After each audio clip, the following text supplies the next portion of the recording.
well, let's start with that. Getting to talk about a film that's bilingual, because that's pretty much how it is today. Yeah, absolutely. And languages and accents is a big thing for me. I mean, I've been kind of putting on accents all my career to play parts in different places, Italian, Spanish, Greek, UK.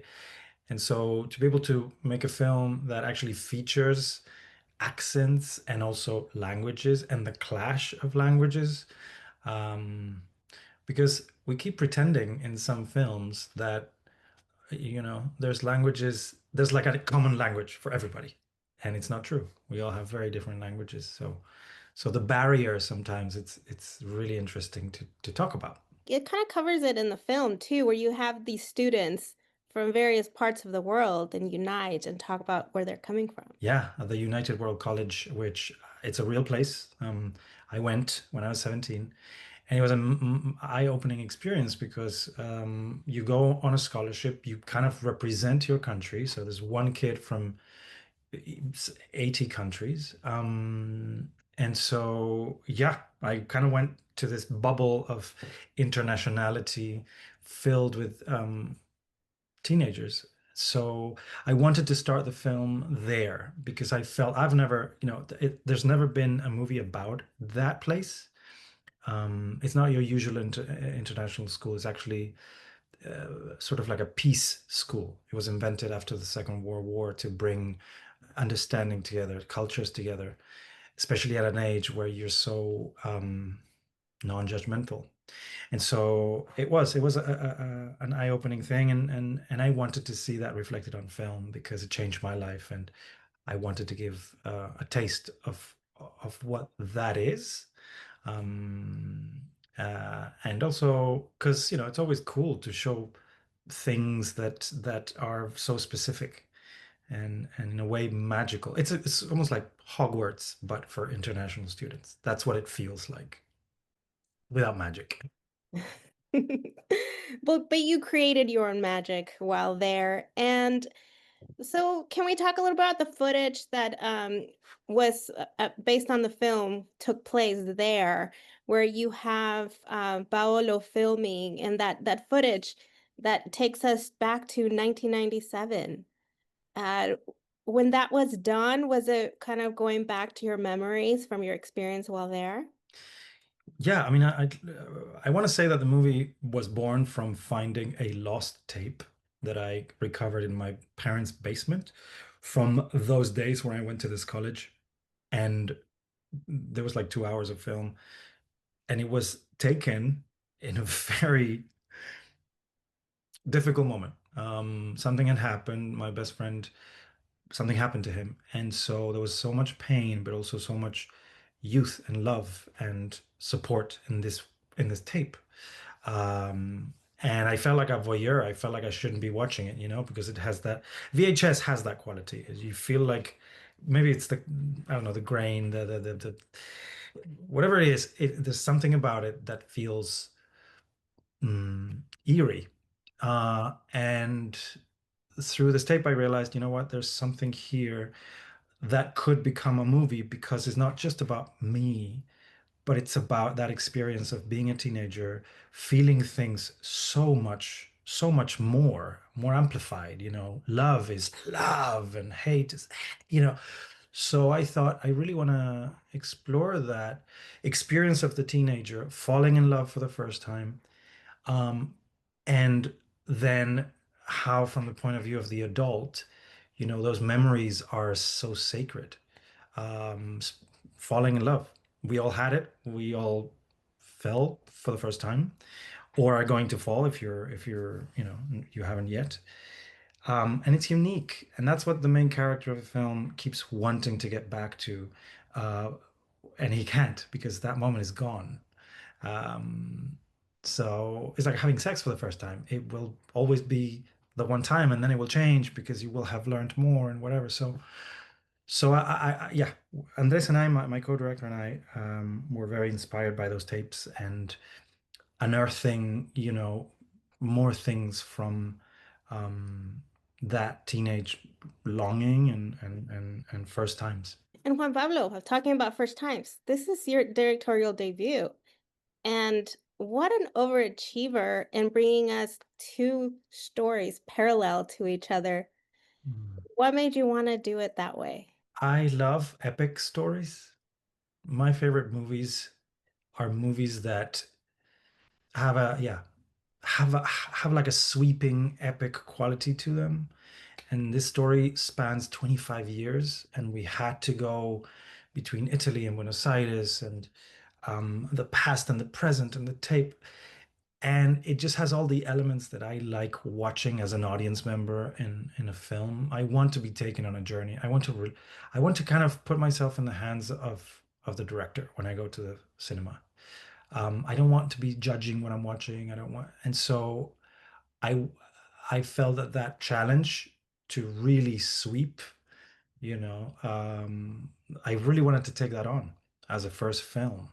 I know it was ambitious, and we could have, you know, we could have been not successful, but thankfully, I think the general kind of reaction from, well, at least what I see in the movies, is that it's a roller coaster. So yeah, I'm very sad. I'm very happy with what's happened with the film, and I'm so happy that it's coming to the cinema where actually people can watch it as it was meant to be seen. Your film has been very successful in various locations. What was your first feeling of getting to watch it with a live audience? It's nerve-wracking. It's you know, you're very nervous because when you're writing a book, when you're making a film, when you're writing a song and putting it out into the world, these things are incredibly exposing because you are showing a little bit of your heart. And so yeah, that's the roller coaster for me, is to go, ooh, will people care, you know, about this thing that is so precious to me, that I spent 3.5 years slaving over, to the detail, to the piece of music and the color of the blouse of the mother, and the, you know, this line and this cut, and should we use this angle instead of this one? Like, there's so many elements. You're making this sculpture, this living sculpture, when you're making a film. So yeah, when an audience sees it and they just came to watch a film, for them is an hour and a half. For you is years. So there's an element of vertigo there. I'm not gonna lie. So, what was one of your favorite scenes that you were happy to finally put together live after writing it? Yeah, I mean, there's so many moments in the film that were so fun to do.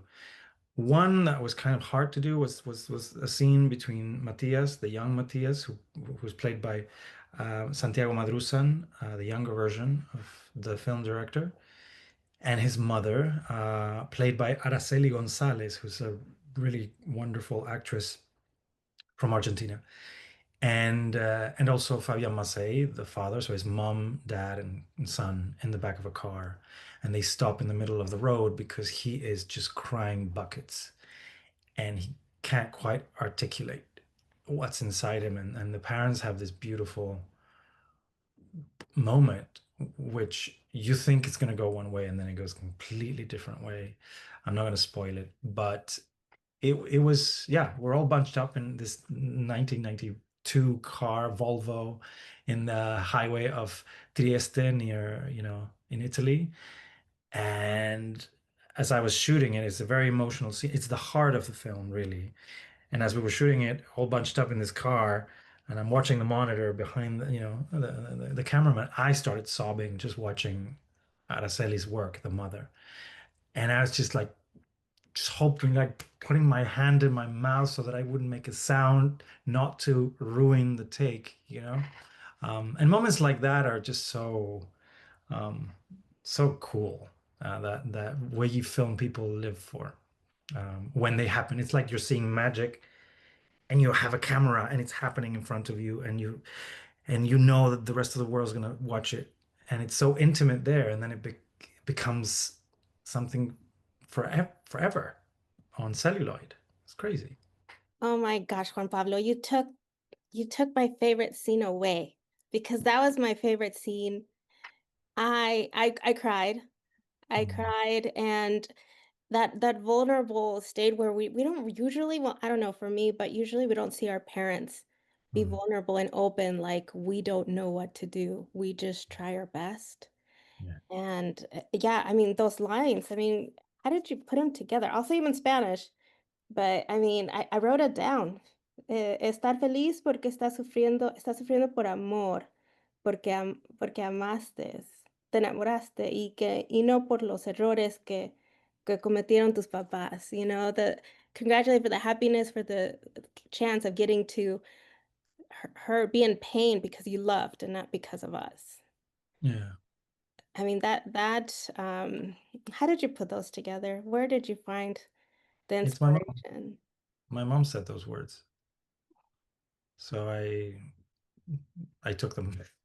So she's really the author of that. But yeah, it's a tough time to be with all these feelings that I didn't really know what to do with. And when a parent can say it's good that you are like this because it means that you feel and you are in love.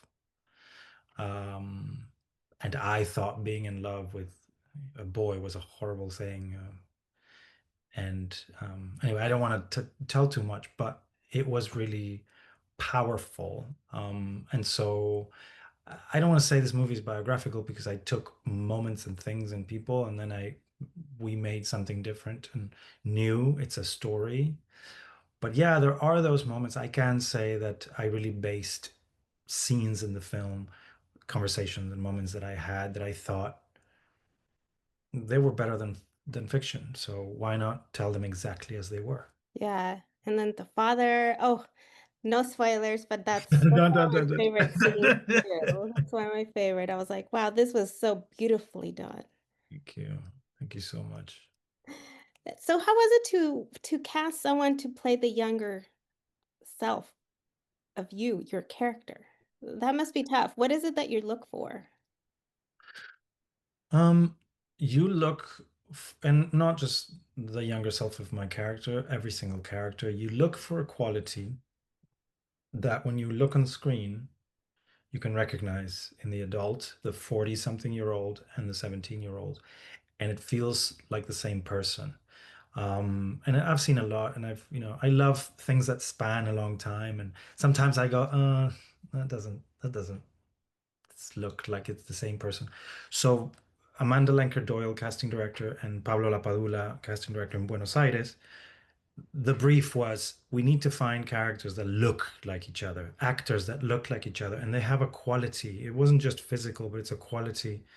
So yeah, the work was not just choosing actors that had that same sort of eye color and hair color and quality and accent, but also to have conversations with both to align them because they needed to feel the same person. And we were so lucky. I mean, it was so hard. It was like a puzzle. We went all around the world. We cast in 4 continents and brought them all together.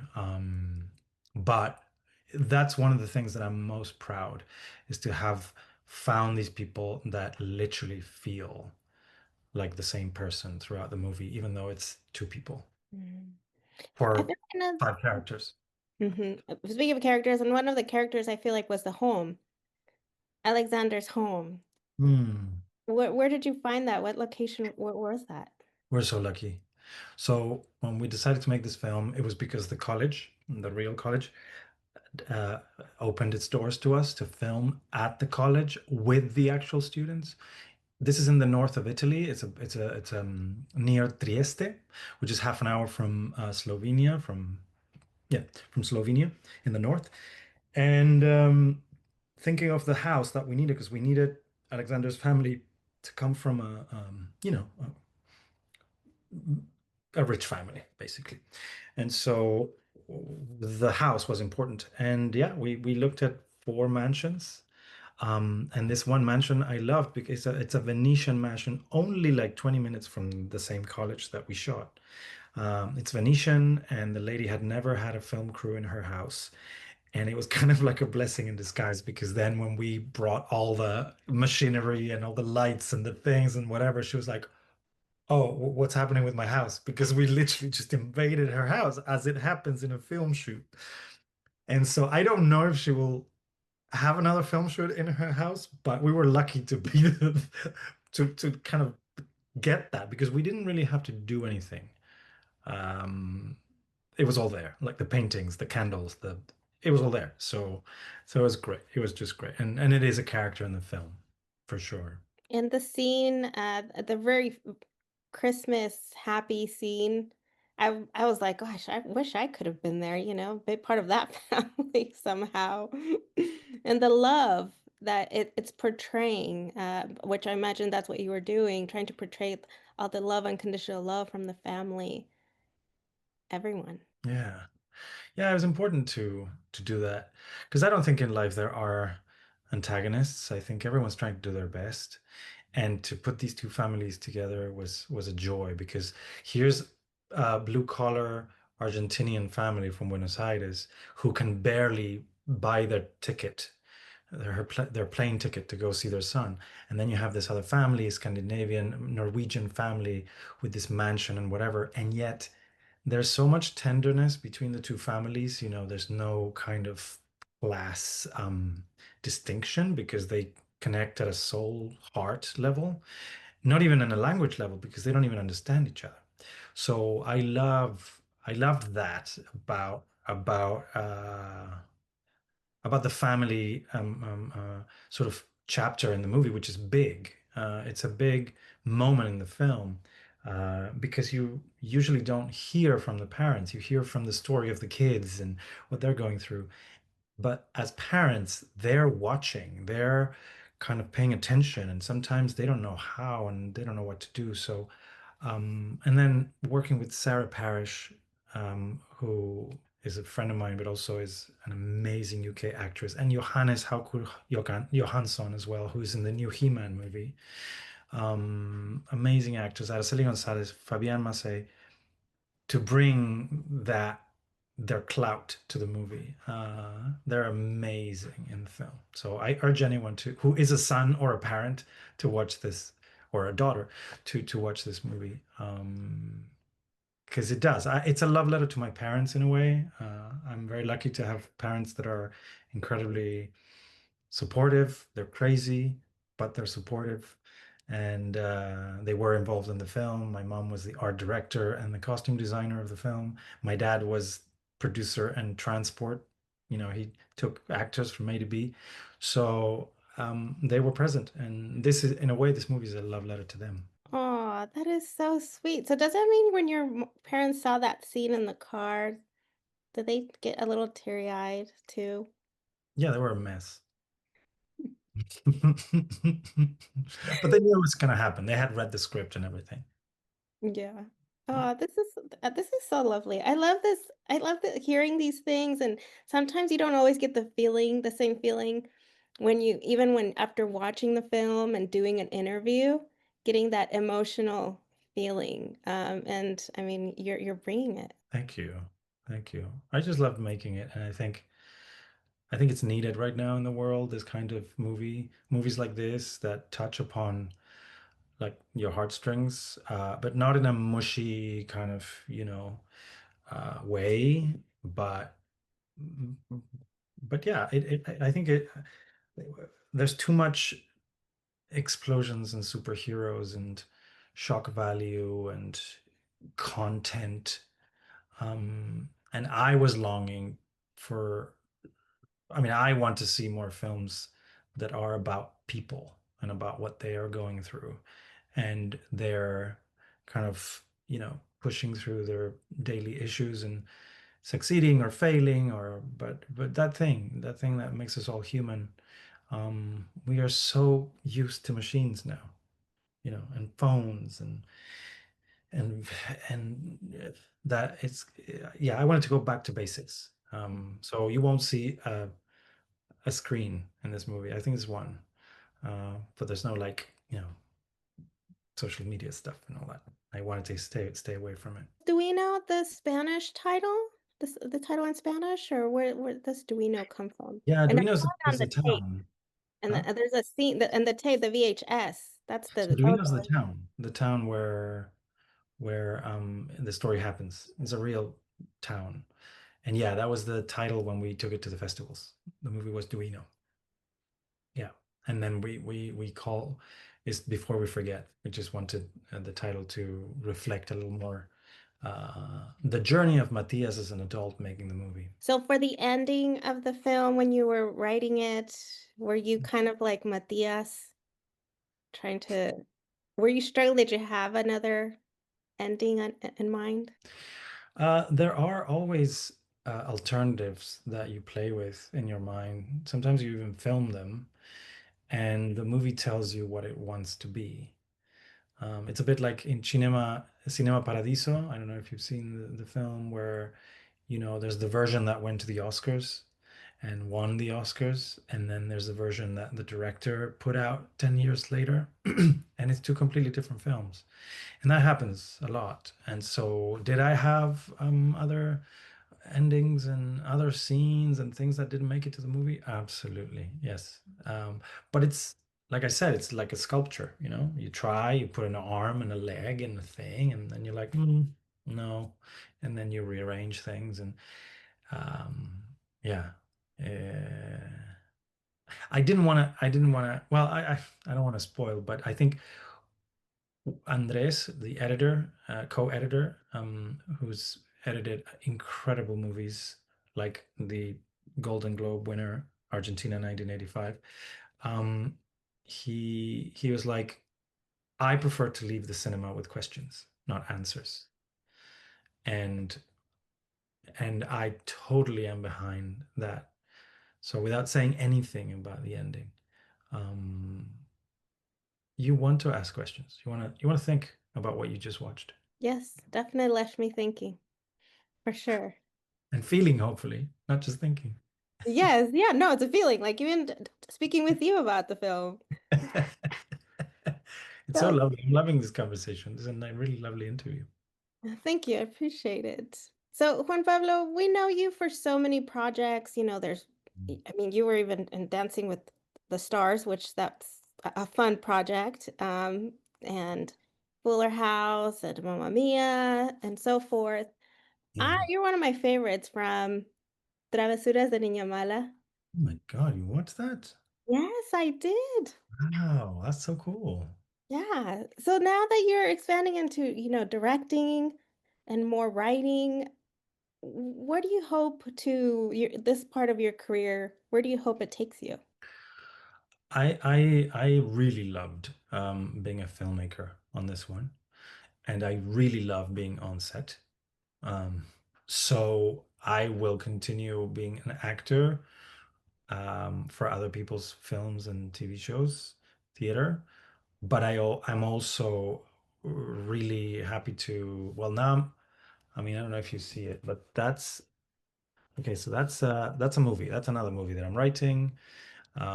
And so yes, I am looking forward to making more films. I like the structure of film because it's this finite thing that you sit and watch in one go. So yeah, working on the next one and a possible third.